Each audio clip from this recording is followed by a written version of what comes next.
انت يا عم المسلم، انت بقى هتقول ايه بقى يا عم المسلم انت؟ ها، قاعد في اليوم ده وسايبهم بيقولوا عادي لوحدك وانت قاعد كده، وربنا سبحانه وتعالى يعني بيتقال عليك الكلام ده؟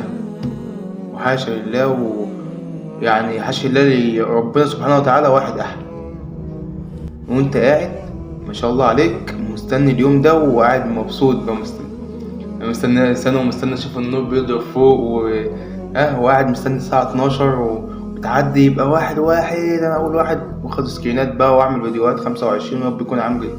انت بتقول ايه يا ابني؟ يعني انت فين اعتقادك في كده؟ اليوم اللي انت مستنيه ده هيتعصى فيه ربنا من كام مليون كام مليار. شوف كم واحد بيقول كده وهيحتفل بكده ومتزين اليوم ده يعني انت متخيل الرقم ده قد ايه؟ السنين اللي فاتت